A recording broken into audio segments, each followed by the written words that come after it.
Okay, back to chapter 2.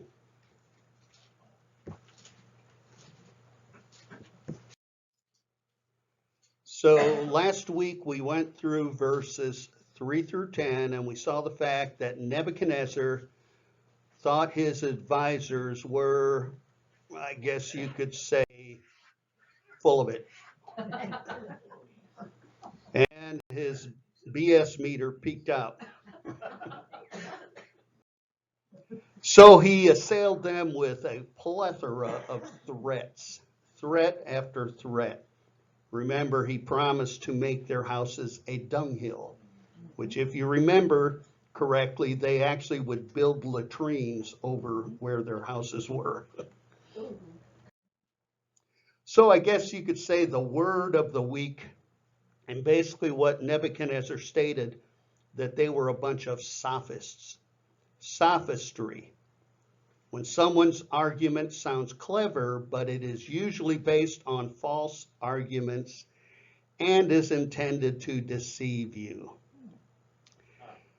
So the word comes from the ancient Greek sophists. They were teachers of rhetoric and philosophy, prominent in the 5th century BC.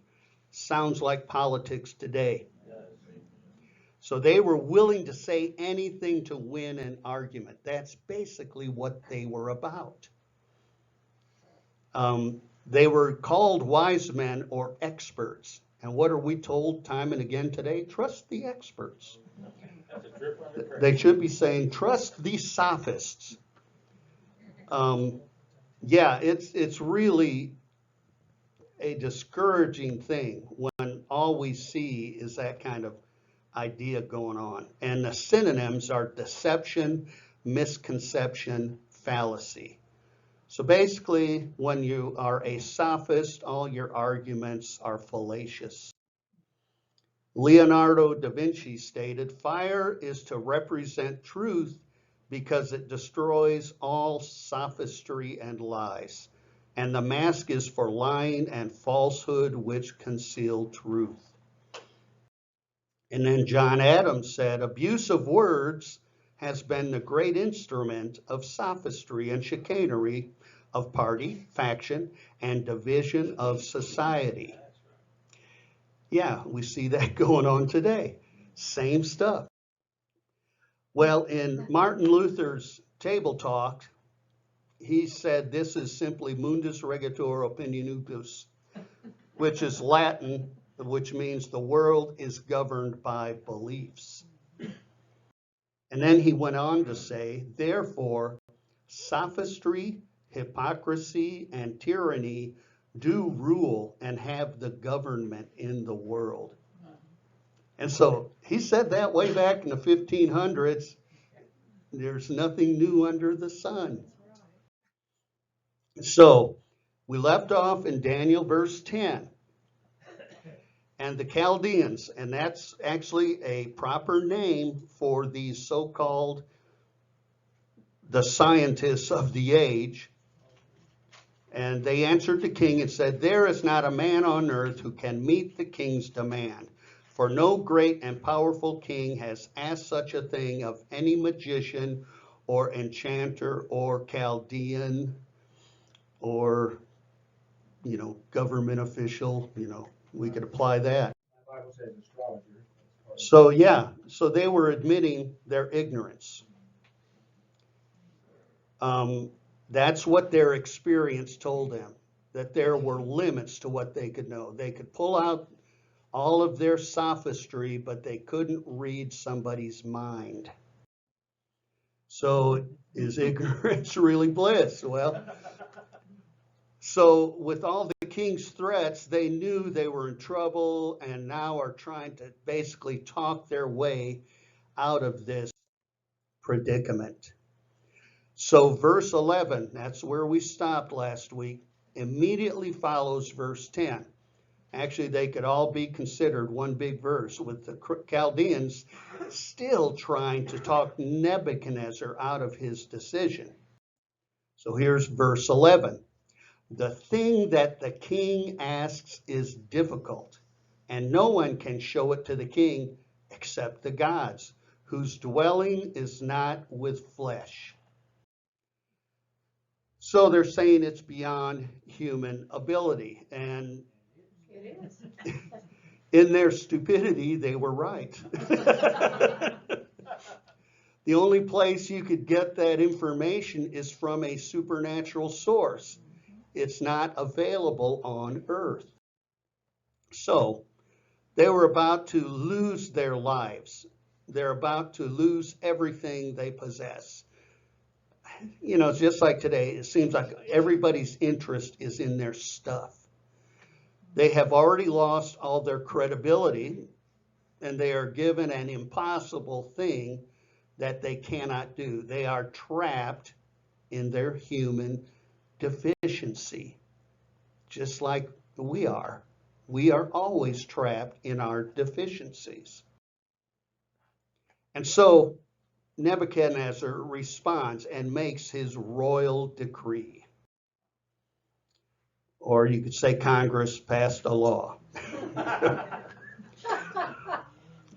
Because of this, the king was angry and very furious and commanded that all the wise men of Babylon be destroyed.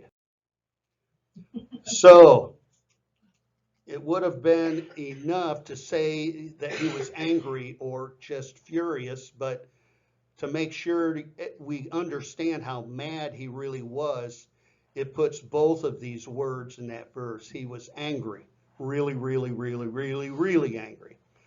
And he commands to destroy all of them, all of his cabinet, so to say, all of them. So that's the stupidity of anger. Anger never knows any limits. And we know this by experience. We've all experienced that from someone in our lives, or we've seen it in ourselves. Anger never draws parameters. Anger just smashes everybody who gets in front of it. So Nebuchadnezzar is mad. So these guys are now scared to death. If Nebuchadnezzar wasn't going to kill them, they might have just died out of fear. They are scared to death about the dream because they can't say what it is.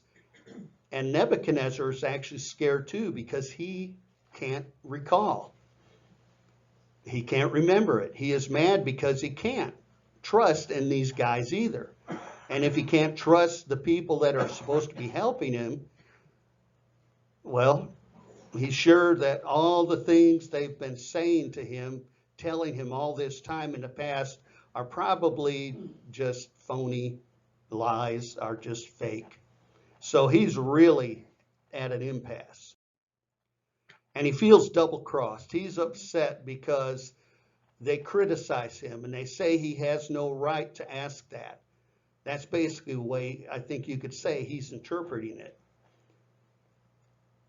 He is mad, he is furious, he has stooped to the depths that some monarchs go to when their particular wills are crossed. And he just gives the order to execute all of them. And he says, just kill them all. So the idea of Babylon here, all the wise men of Babylon probably have reference to the city itself. You know, kind of like we would say Washington, D.C. here in America. The focus was in the government workings of Babylon, not to the whole empire.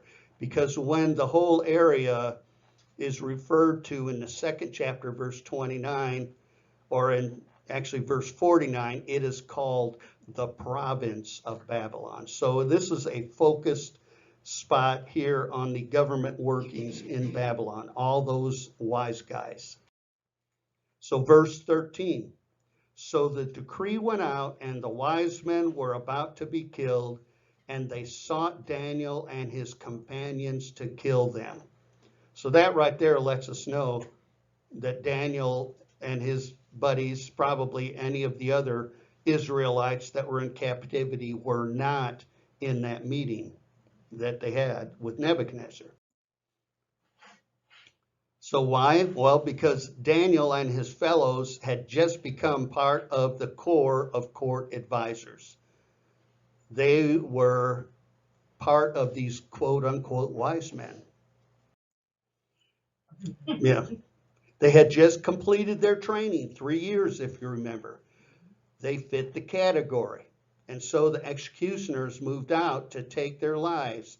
Now, here we meet Daniel again in verse 13. So then in 14, Daniel replied with prudence and discretion to Arioch, the captain of the king's guard, who had gone out to kill the wise men of Babylon. So here we see a little bit something of Daniel's character. Now, we've seen the consequences of that through the years of his training. We saw that in verse 1, in chapter 1, and now we are going to see his character manifest itself in a real crisis. When you get a crisis like this one, an angry monarch who's about to slaughter everybody who advises him, and God's strategic man Daniel is going to stand face to face and nose to nose with the king. So when that happens, you've got to have some character. Everybody is frazzled from the king on down. Everybody was frenzied. Everybody was in a state of panic. Everybody was out of sorts. Everybody was frustrated. And in essence, they were all in fear. So they were all in turmoil except Daniel. He was calm. He was composed. Even though his life was on the line, he never panicked. He had this amazing confidence in God.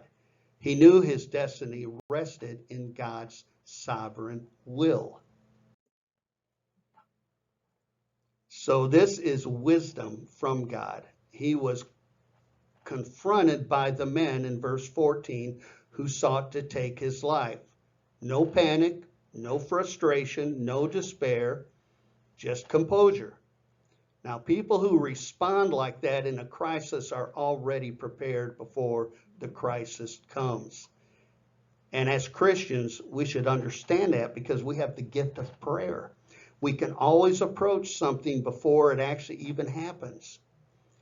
So the statement in verse 14 is interesting.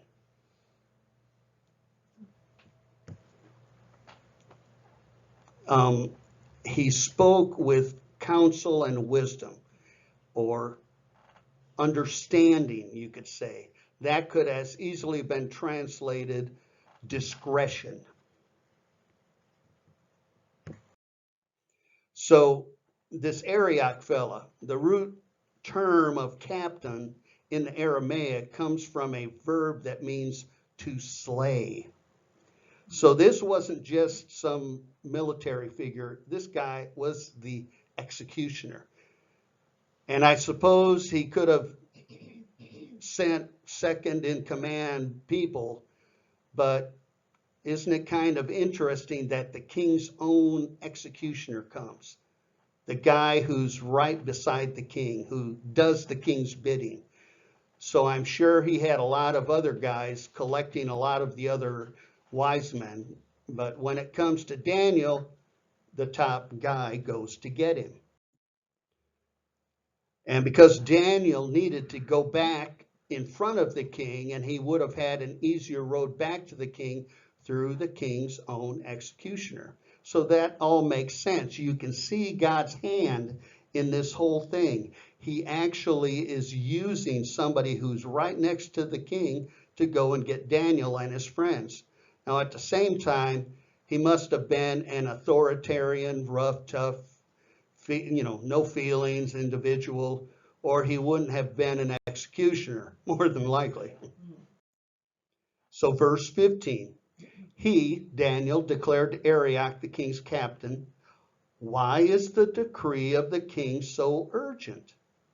Then Arioch made the matter known to Daniel.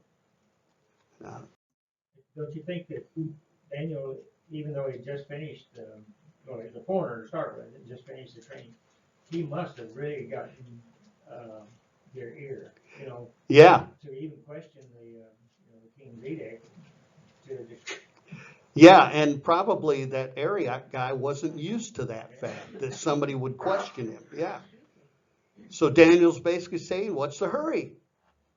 What's the big hurry? He has no fear because his life is in God's hands. And that's the mark of a life of a godly person. So then Arioch says, well, let me tell you about what's been going on. Yeah, just sit down and I'll tell you the whole story. And that's interesting. So God is just controlling this guy's heart. So he's an executioner, but yet he's calmed in this whole situation. And probably some of that was Daniel's response, Daniel's wisdom, but you could see God's hand was on that whole thing. So he sits down and Arioch gives this whole story. And Daniel has the ability in the midst of panic to just put everybody at ease. Great calm, great composure, and great character. So this is the hard thing for most of us, maintaining composure. And so composure in a crisis, if you can't stay composed in a crisis, you're never really going to have long-range effect in ministries of any kind. It's all about meeting one crisis after another. And we know that as Christians, being in a church for years. It just seems to be, okay, this happens, you put out that fire, then there's another fire over here. And it's usually all dealing with simply people's emotions. That's it. That's the only thing wrong with being in the ministry. people. People. I didn't say that. Yeah. But you were thinking, Right. So people who go through this kind of thing fall victim to all kinds of chaos. But others, and it's by God's grace and God's grace alone, are able to be sustained by their confident trust in God. It's not the trust in the other people. It's the trust in God. So we know God has our best interest in this whole thing. They then become the rocks upon which God works and how he continues to move. And that's Daniel. That's the perfect picture of Daniel. So the next important thing is Daniel's courage, and we will continue to see that. Verse 16, and Daniel went in and requested the king to appoint him a time that he might show the interpretation to the king. So apparently, in that one little verse, Arioch arranged an audience with the king. And if you think about it, that's amazing. He just had that whole confrontation with all the other wise guys, but here Daniel, instead of killing Daniel, he gets Daniel a pass to go see the king. That's really interesting. And Nebuchadnezzar's foaming at the mouth. Fire and brimstone and everybody in pieces. And here comes this young upstart, one of these young wise men who is nothing but an apprentice, and he desires to go see the king, and he wants the king to give him an audience. well, the captives on top of that. Yeah, and what he asked the king for is a little time. He would show the king the whole interpretation. All you have to do is give me a little time. Now you might say, well, just wait a minute. Now, what is the one thing that the wise men asked for? Yeah, that's exactly. Time. What is the one thing that Nebuchadnezzar wouldn't give them? Time. What is the one thing Daniel was asking for? Well, time. So what's the difference between these two? Well, his courage is almost audacious. Who is he? Who is he to go before Nebuchadnezzar? Well, he had a strong confidence and faith in God, and he was willing to face the biggest challenge of his life. somebody who was frustrated and raging. And as Daniel 1:17 said, Daniel probably was recalling this, to these four young men God gave knowledge and understanding of all kinds of literature and learning, and Daniel could understand visions and dreams of all kinds. So Daniel knew that God had given him the ability to reveal dreams and visions. He knew that. It clicked in, so to say, in his mind. Daniel said to himself, this is where I enter. This is my scene. This is my hour. It's arrived. Take me to the king. And he asks for time, and God gives him the time. The very thing he wouldn't give the other guys. Again, why? Why did he do it for Daniel? Well, maybe because, again, in chapter 1, verse 20. And in every matter of wisdom and understanding about which the king inquired of them. So Nebuchadnezzar knew these guys. He had an audience with them before. He talked to them, and he found them 10 times better than all the magicians and enchanters that were in all his kingdom.